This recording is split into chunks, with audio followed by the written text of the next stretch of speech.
Bon rasa disemak wae dirungokno mawon. Jadi di antara tahaddi itu ada maklumat dari seorang nabi untuk disaingi itu tahaddi. Jadi memang syaratnya nabi itu harus tahaddi. Tahaddi itu ada mukjizat yang didahului dengan at-tahaddi, bahwa ini yang mampu hanya seorang apa? Dan itu untuk hadan nabil karim itu hanya fasohatul Quran. Orang nggak berapa fasohatul Quran. Jadi balaghahnya Quran, mukjizatnya Quran itu di fasohahnya. Fasohah itu ya tadi lafadznya benar, kalimatnya benar, muatan maknanya juga apa? Benar. Kadang ada lafadznya itu benar, tapi muatan maknanya tidak mutu. Atau muatannya mutu, tapi lafadznya ada benar. Nggak benar itu bisa ghoroba, bisa mukhalafatul qiyas, bisa tanafur. Nah Quran itu selamat dari itu semua. Ya, jadi ingat-ingat ya, mungkin nanti yang nggak hafal Quran dicari ya, ditanya yang hafal banget. Jadi di antara mukjizatnya Quran yang langsung apa harus dirasakan ya itu wa innahu latanzilu rabbil alamin nazala bihir rohul amin ala qalbika litakuna minal munzirin terus bilisanin arabiyyin ya bilisanin arabiyyin. Saya beri sekian contoh betapa Quran itu boleh dipahami. Boleh, mesti boleh itu tidak harus. Juga bisa difahami, bisa itu karena memenuhi standar objektif. Ini misalnya begini, Sayyidina Umar itu Islam itu ketika dengar adik iparnya baca Quran. Saya ulang lagi, Sayyidina Umar itu masuk Islam ketika dengar adik iparnya itu baca Quran. Dan Umar itu pasti itu kafir, ya nggak pernah sekolah setai, nggak pernah belajar balaghah. Dan Islamnya baru itu, sama Islam mulai cilik mau kitab Umar Islamnya baru itu, langsung paham Quran. Nah caranya memahami gimana? Ketika lafaz itu diucapkan, itu entah orang paling goblok sekalipun, asal ada ad-dzauqus salim itu tetap paham. Orang yang punya bawah ya, punya kebodohan, tapi punya ad-dzauqus salim, itu paham. Nanti saya beri sekian contoh faktual yang bukan teori. Ada lagi orang namanya Jubair bin Mut'im. Jubair bin Mut'im itu pinter-pinternya orang Mekah yang saking pinternya itu jadi delegasi ketika mau membebaskan Asra Badrin. Jadi ada tawanan perang Badar, dia orang Mekah karena dia pinter diutus makili orang Mekah membebaskan tawanan apa? Badar. Tentu dengan imbalan sama Nabi. Delalah pas ke situ mau nginep, delalah pas maghrib Nabi baca watur wa kitabim mastur fi rabbim mansur wal baitil ma'mur was saqafil marfu. Itu Nabi itu baca pas sholat maghrib itu tidak konteks debat, juga tidak konteks menjelaskan, juga Nabi tidak memaksakan menerangkan, tapi baca terus saja pas sholat. Seorang lagi Nabi baca pas sholat maghrib. Kata Jubair bin Mut'im, habis itu sungkem sama Nabi bilang kada qalbi ayatiro, hampir hati saya itu terbang. Terus banyaklah cerita-cerita tentang Islam mustohabah yang karena sami'ul Quran, karena mendengar Quran. Nanti saya beri maknanya, sekarang tak pakai muqaddimah. Terus kata Imam Tobari, pengarang kitab tafsir Tobari itu, karena tidak mungkin Allah itu menyalahkan seseorang jika Quran itu tidak bisa dipahami orang kafir.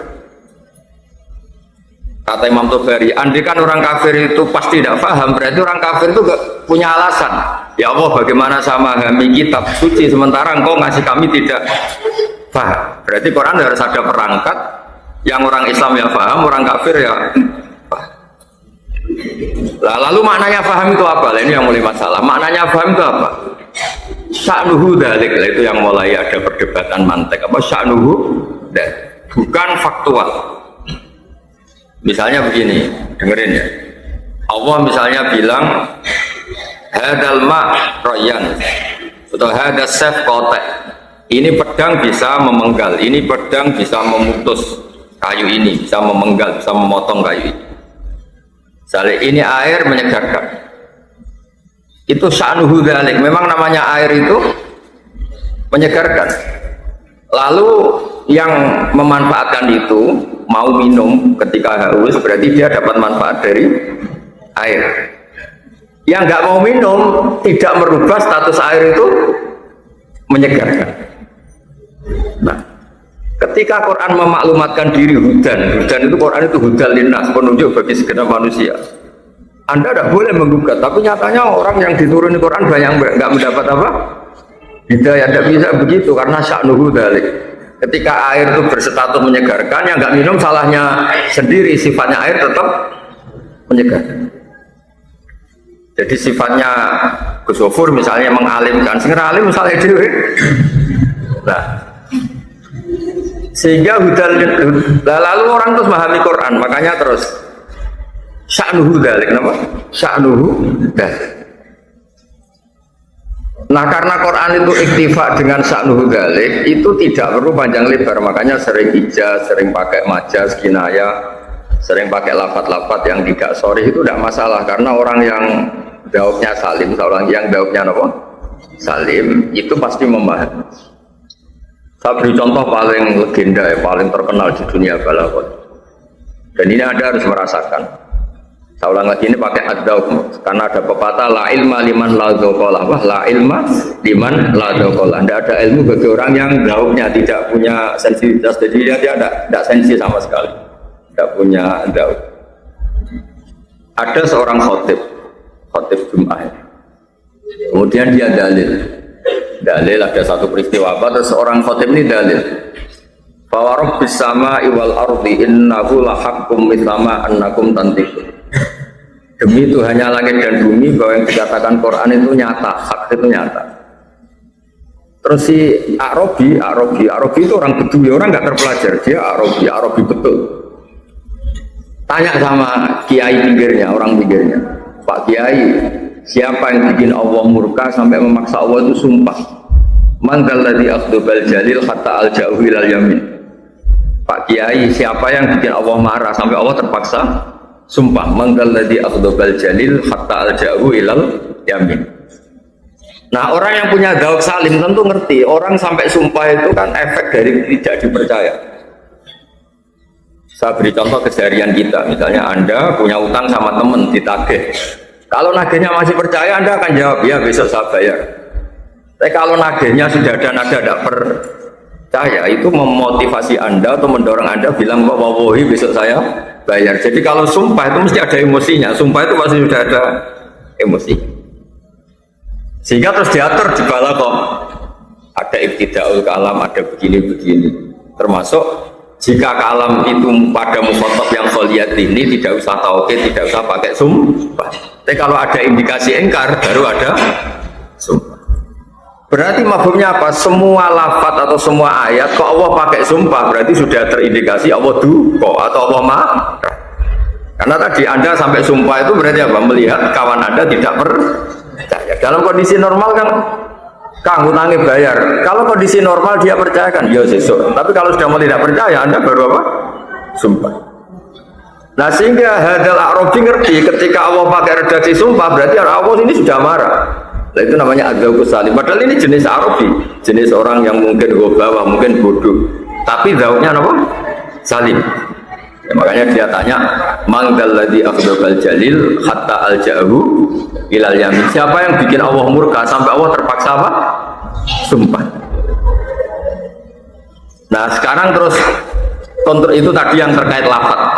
Nah, maka kalau ada sumpah, ada taukid entah pakai inna, pakai la, maka itu sudah asal usulnya ada pengingkaran. Atas wal asri pakai innal insana lafi khusrin. Inna sudah taukid, la taukid, wal asri qasam. Berarti Allah tahu betul ini ada pengingkaran masif atau pengingkarnya mukhatab yang enggak iman sama Quran, sehingga untuk penjelasannya pakai beberapa perangkat taukid, mulai qasam, mulai inna, pakai la, lafi. Itu namanya apa? Adzauq salim, apa? Adzauq.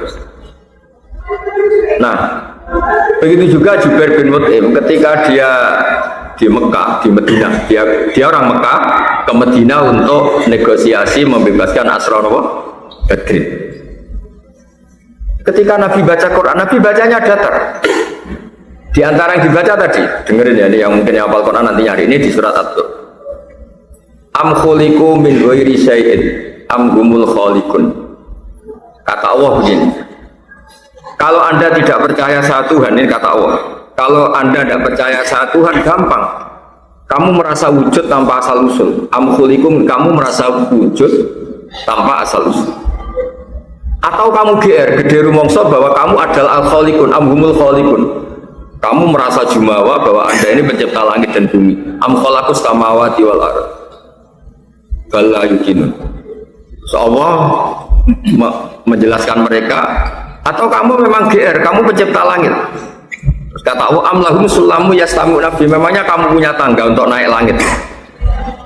Walhasil logika yang dibangun Quran itu menjadikan Jubair ini orang terpelajar. Setahu saya tidak menciptakan diri saya sendiri. Setahu saya juga nggak punya reputasi bikin langit dan bumi.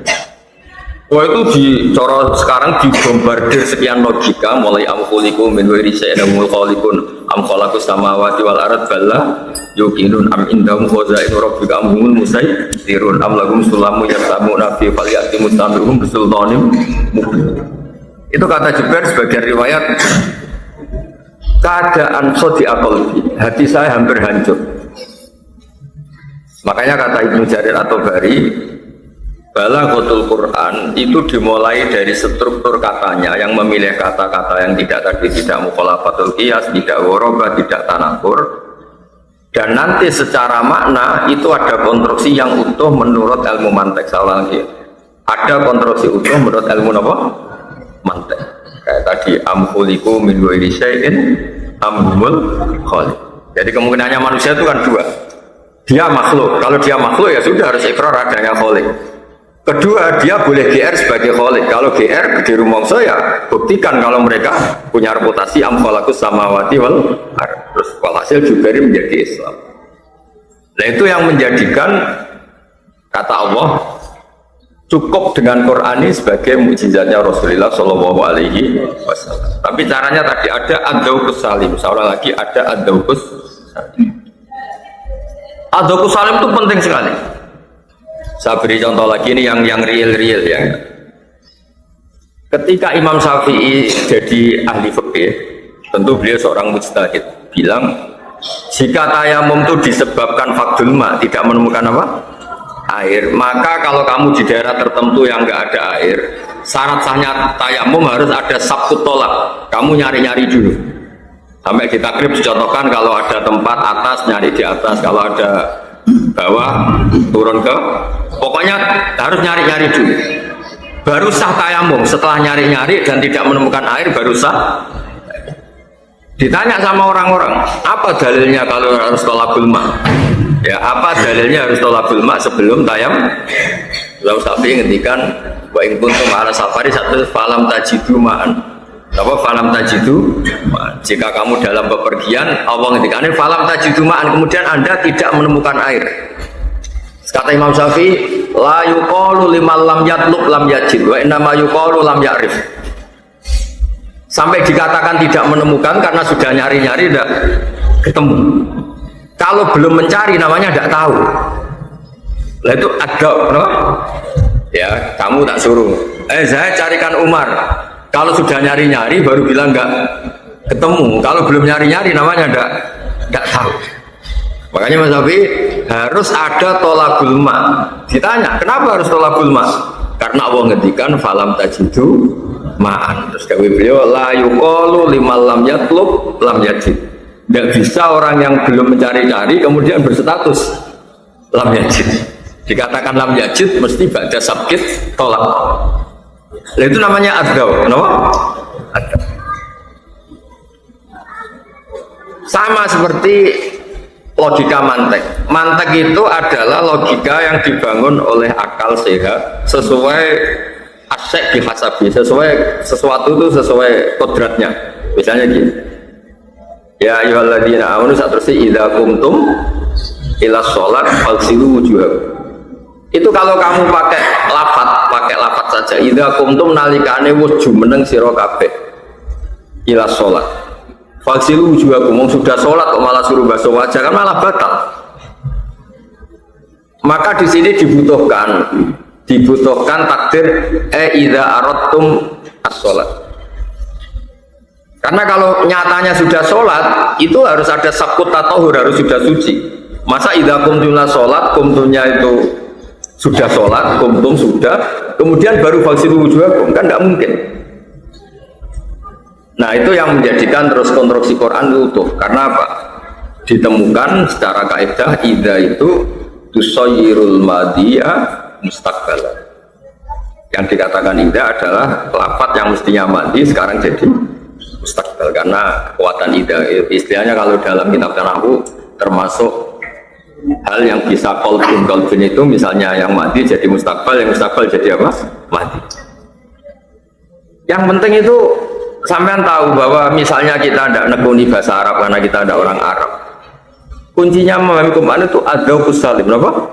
Adzauqus salim. Kita punya perasaan yang normal. Salim itu normal. Ya kayak tadi, kalau kita diskusi sama seseorang, kok orang itu sampai sumpah, itu sudah menunjukkan orang itu tersinggung. Nah, tersinggung itu menjadikan orang itu sumpah. Makanya terus diteliti, ketika Allah sudah sumpah, rata-rata ya temanya Allah sedang murka. Nah, seperti tadi Qissatul Arabi, hina sami al-khatib membaca apa? Fa rabbis samai wal ardi innahu lahaqqum mithama annakum tantikun. Terus hadal Arabi yaqul man dzal ladzi akhdabal jalil hatta alja'ahu ilal yamin. Siapa yang bisa bikin Allah murka sampai Allah terpaksa nopo? Sumpah. Ya terus begitu. Yasin wal Qur'anil Hakim innaka laminal mursalin, sampai Allah bilang begitu. Sumpah wal Qur'anil Hakim berarti apa? Ada sabkul ingkar linubuwati Muhammad. Apa? Ada sabkul ingkar linubuwati Muhammad. Sampai Allah perlu ngendikan pakai redaksi yang tidak standar kholyadini, nanti di balaghah ada, harus ada taukid, harus ada qasam. Karena apa? Mukhatabnya sudah ada ingkarnya. Makanya apa? Yasin wal Qur'anil Hakim innaka laminal. Terus yang terakhir kangge muqaddimah niki ilmu balaghah. Pentingnya ngaji balaghah begini. Istiqmalul Arab itu menjadikan kita tidak harus menganalisis kalau itu nyata. Di bab-bab yang memang bisa dianalisis itu tasbih, di bab-bab yang bisa dianalisis itu tasbih. Misalnya begini. Summum bukmun umyun. Orang kafir itu faktanya kan bisa ngomong, ya bisa mendengar. Tapi Allah bilang orang kafir itu sumun. Sumun itu dungu. Summum bukmun itu bisu, nggak bisa ngomong. Umyun itu buta, nggak bisa melihat. Nah kita kan kalau dicek secara fisik, kan orang kafir ya bisa mendengar, bisa ngomong, terus bisa melihat. Tapi Allah ini kan summum bukmun umyun. Itu nggak ada kaf tasbih, juga nggak ada wajah tasbih. Tapi orang Arab, istiqmalul Arab itu ngerti. Orang itu mungkin ya kalau tidur atau rebahan dilangkai temannya, itu paling masih mantel bilang kayak ketek gitu, atau kayak ku. Tapi kalau yang dilangkai kepala kamu, mungkin langsung bilang ketek. Tingkat mantel itu pertama kalkiroda atau kalkirdi. Kalau mantel banget itu kirdun, sudah ada kaf. Nah, begitu seterusnya. Misalnya kamu ganteng separuh-separuh, mungkin orang bilang anta kal badri. Kalau ganteng banget anta badri. Nah begitu, kalau Allah sudah murka itu Allah tidak bilang antum kasumi, antum kal bukmi, antum kal ummi. Saking mangkelnya Allah, kaf tasbih itu dibuang langsung apa? Sumum bukmun ummi. Sale kangkang diajari, kadang pinter, kadang ora, santri kayak kebo. Nah, gobloknya kenemenan kan kiai ini langsung muni oh kebo. Nah, itu istiqmalul Arab, napa? Sehingga nanti lafaz yang kaf tasbihnya dibuang, wajah tasbihnya dibuang. Itu berarti al-mubalaghah fil madhi awid dzam, al-mubalaghah fil madhi awid dzam. Makanya kalau orang ngelam Nabi itu ngintikannya apa? Anta syamsun, anta badrun, nggak boleh pakai kaf tasbih. Nanti kadar balaghahnya kurang, harus apa? Anta syamsun, anta badrun, anta nurun, fawqan. Sama ketika Allah murka di dzam, ya di bab dzam. Dzam itu ya dzam. Kalau ketika Allah murka sama orang-orang kafir apa? Ngintikannya apa? Wa ja'ala minhumul qiradata wal khanazira wa abadatu. Itu sudah ada kafnya, saking murkanya Allah. Dasar kera, dasar abadat toh. Nah, itu ilmu-ilmu yang harus kamu punyai untuk bekal baca tafsir. Makanya kalau goblok gak banget itu Allah jangan ngendikan kama salil khimar, kama salil kalbi itu masih mendingan karena ada kaf apa? Kalau masih ada kaf.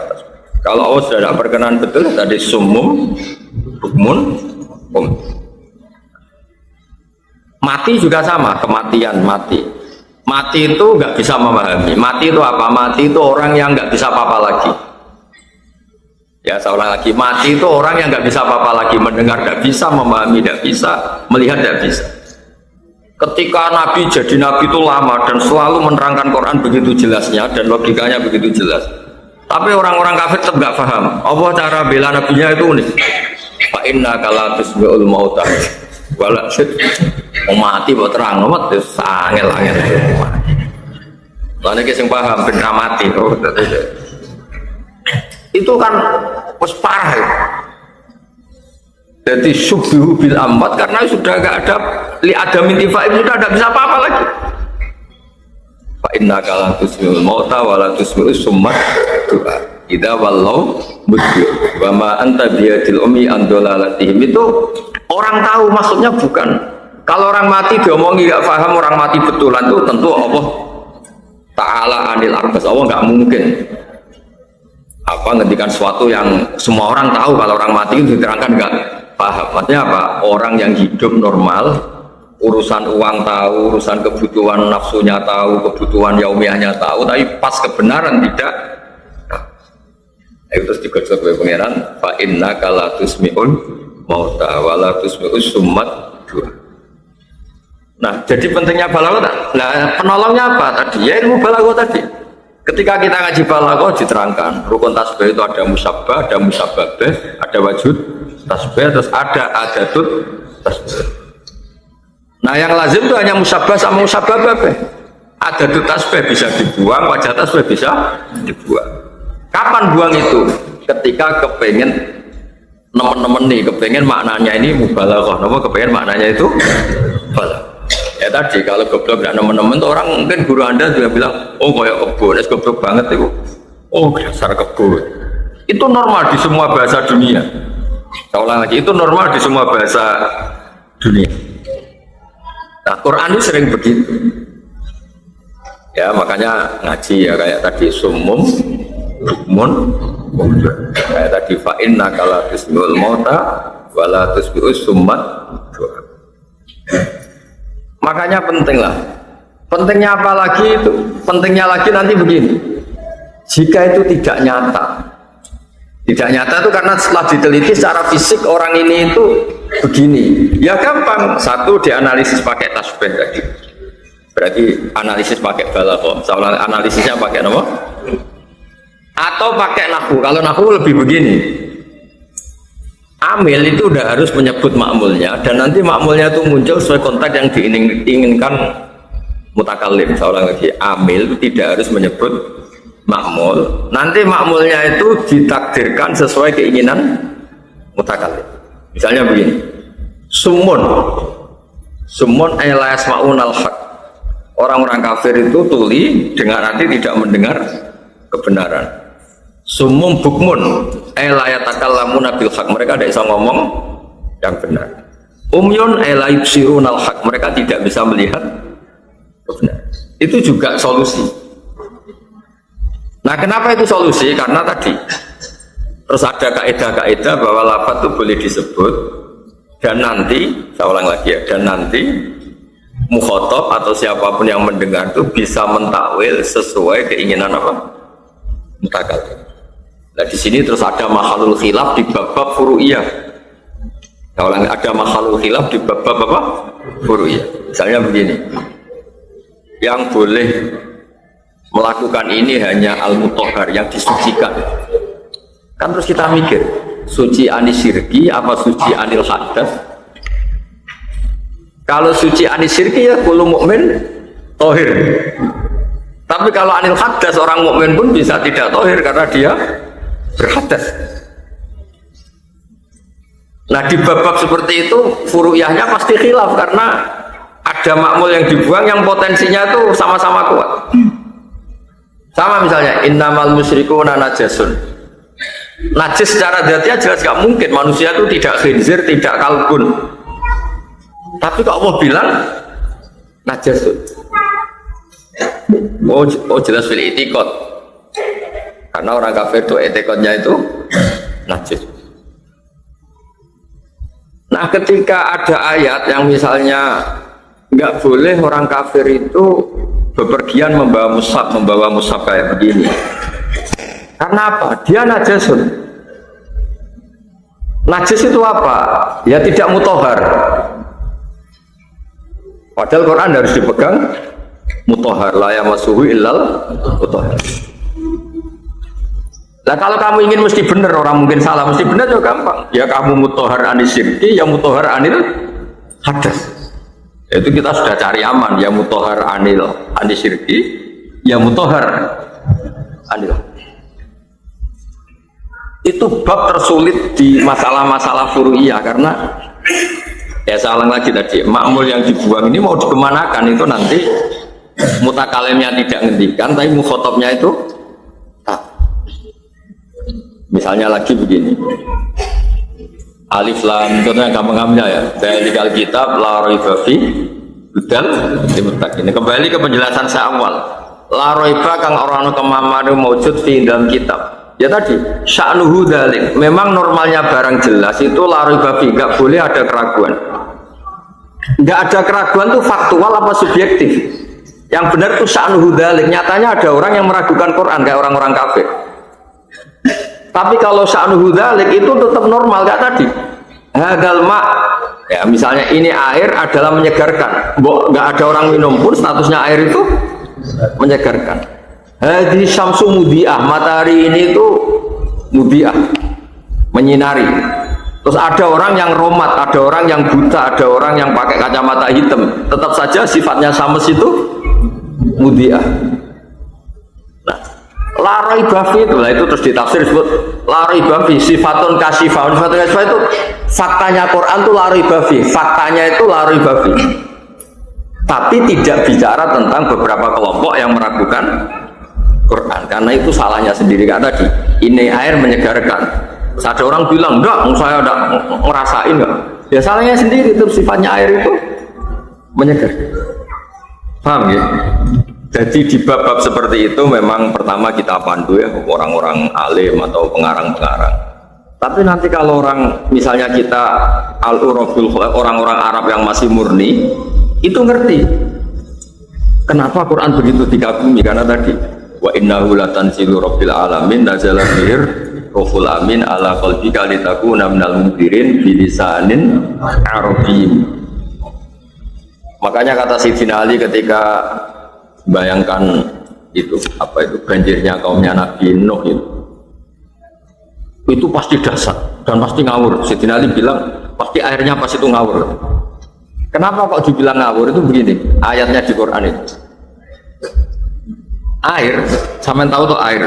Apapun dasarnya air, apapun gelombang tingginya lautan, asal terpola itu orang masih bisa nyikapi. Sehingga para penselancar itu malah seneng kalau ombaknya sedang tinggi, asal polanya jelas. Nampak asal polanya? Angin juga gitu. Mau kayak apa dasarnya, asal polanya jelas itu malah bisa dimanfaatkan untuk para layang, untuk macam-macam. Yang masalah itu kalau polanya tidak jelas. Nah, Allah ini cerita Quran. Sayyidina Ali itu masyhur, beliau ahli balaghah dan punya murid-murid terkenal sampai akhirnya jadi kitab Nahjul Balaghah. Ketika Allah menggambarkan dahsyatnya tufannya Nabi Nuh, dawuh pangeran nggih, inna lamma tahul ma, toho iku lacut. Inna lamma tahul ma hamalnakum fil jariyah. Napa? Toho. Berkata Sayyidina Ali, kalau kondisi normal itu wa im min syai'in illa indana khazainu wa ma nunazziluhu illa bi qadarin maklum. Kalau kondisi normal itu air apapun besarnya itu takarannya jelas. Apa takarannya? Tapi ketika mau dibikin adab itu awal redaksinya apa? Inna lamma tohol ma. Toho itu lacut itu gak beraturan. Ya kalau beraturan misalnya dahsyat tapi ke timur terus, kan tinggal aja perahunya ada aja ke timur, ke barat terus tinggal, kan nggak perlu tentang arus. Tapi kalau musir ngawur kan ya bingung. Nah, Tofahnya Nabi Nuh kira-kira airnya tuh ngawur, ngetan, rangetan, ngulon-ngulon, mau awur-awuran. Itu mbok orang paling pinter selancar, mbok perahu paling apa, kalau nggak ada kekuasaan Allah itu pasti hancur. Karena apa? Diredaksikan Toghul. Nah gara-gara redaksi Toghul itu orang bisa membayangkan betapa ngawurnya, betapa nggak teraturnya air ketika itu. Paham ya? Begitu seterusnya di cerita kaum Ad. Dirihin sorsorin atiyah ata yaktu utuman maknanya ya bali loh. Dirihin klan angin sorsorin kang banget bisinge atiatin kang lacut mergo maknane ata yaktu utuman maknanya apa? Lacut. Lacut maknanya tidak beraturan. Kita tahu kan orang-orang yang selancar itu kan ya biasa diubah-ubah dasar, tapi jenisnya masih beraturan. Misalnya dari utara ke selatan. Dasar misalnya ubah itu gak beraturan, ngalor ya widul ngetan kulon sehebat-hebatnya belajar pasti tidak bisa. Karena togo, apa? Itu yang menjadikan orang-orang balaghah cakap sekali memahami Quran karena ketika Allah milih lafaz togo misalnya, togo lacut, wah ya sudah bisa dibayangkan kan? Air yang nggak beraturan pasti nggak bisa disikapi kan, karena nggak beraturan kan nggak bisa disikapi. Angin tadi birifin sorsorin adiyah. Kami lah makanya memahami tafsir atau memahami apa ulumul Quran itu perangkatnya banyak. Harus pakai balaghah, pakai macam-macam. Nanti di luar itu semua yang termasuk bapak adalah riwayat. Kenapa butuh riwayat? Karena tadi ketika balaghah tidak cukup, karena ini lafaz-lafaz yang memang nopo gitu, uluhiyah yang terkait dengan Allah, mau tidak mau pakai riwayat. Meskipun balaghah bisa menganalisis, tapi tetap aja pakai riwayat. Karena takutnya kita nih manfasarul Quran biroihi falyatabawa maqadahu. Ya jadi eling-eling ya tadi itu pentingnya memahami lafaz. Kok kenapa tufanin Nuh disebut nopo? Togo. Karena dawuh Sayyidina Ali, air apapun dasarnya asal terpola, kenapa asal apa? Terpola itu masih bisa disikapi. Kalian tahu kan para peselancar, terus para orang yang suka apa tantangan-tantangan itu mesti di sungai, yang sungai apapun dasarnya kan terpola dari atas ke bawah. Lautan juga sama, apapun dasarnya ombak asal masih terpola dari utara ke selatan, para peselancar masih bisa nyikapi. Ini tuh bahkan di sebuah riwayat itu sampai malaikat tuh kaget. Ya Allah, saya tidak sanggup lagi ngurusi air ini karena tak introduksi ini sudah tidak mau kan. Nah, itu tahu redaksinya Allah, inna lamma toghol toghol. Lah kenapa Nabi Nuh selamat? Karena Allah redaksinya inna lamma toghol hamalnakum. Nah itu rujuknya di Allah. Ya sak balon air kan nggak bisa menghadapi Allah. Lah perahunya Nabi Nuh ini langsung hamalnakum. Wes anu kowe selamat, aku sing ngurusi. Malaikat tidak sanggup. Itu terus ketemu kan, toho itu nggak bisa dikendalikan bahkan oleh malaikat.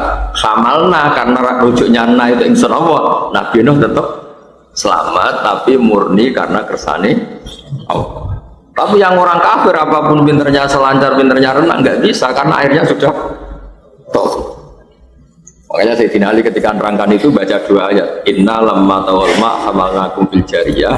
Kata Sayyidina Ali, biasanya air itu normalnya wa immin syai'in illa indana khuzainuhu wa ma nunazziluhu illa biqadarin ma'lum. Biasanya air itu diturunkan ya ada porsinya, ada aturannya, ada. Itu wa ma nunazziluhu illa biqadarin ma'lum. Nah ini sudah ada qadarin maklum karena sudah tokoh. Ya atas kalau suwon anak-anak stay jadi ini sebagai mukaddimah. Makanya kalau makna itu maksud kulinakno nak jamak-jamak, nak mufrad-mufrad terus makna dasar itu nggak boleh kamu ganti-ganti karena nanti ada gunanya. Mana dasar ini ada guna. Misalnya tadi inna lama tohol ma, kalau misalnya diganti ala dhuwur apa alma, sak dhuwur-dhuwure banyu kan iso disikapi. Misalnya ada banjir 6 meter, kita di atas perahu kan selesai. Tapi kalau togo maksudnya 1 meter nak togo pusing kan. Ya kan, ada orang gagal perkasa tapi khusyuk yang pondok kan gampang ngendalikan, tapi cilik-cilik ini boleh kan pusing karena togo. Pokoknya togo ruwet, no? Artinya gini, togo itu tidak bisa diganti ala. Kalau ala misalnya banjir ketinggian 7 meter asal polanya jelas kan iso bogo renang boys. Tapi kalau togo, nah itu pentingnya ilmu balaghah. Jadi lafaz ini nggak bisa apa Makanya termasuk kelebihannya balaghah itu satu lafaz tidak tergantikan yang lain karena Allah sudah memilih itu sudah yang paling apa istilah a'la darajatil balaghah itu sudah kata-kata. Ya ngoten kula suwun berikutnya juga itu yang baca 5 terus pakai makna-makna kuno karena tadi supaya ngerti lah supaya menang.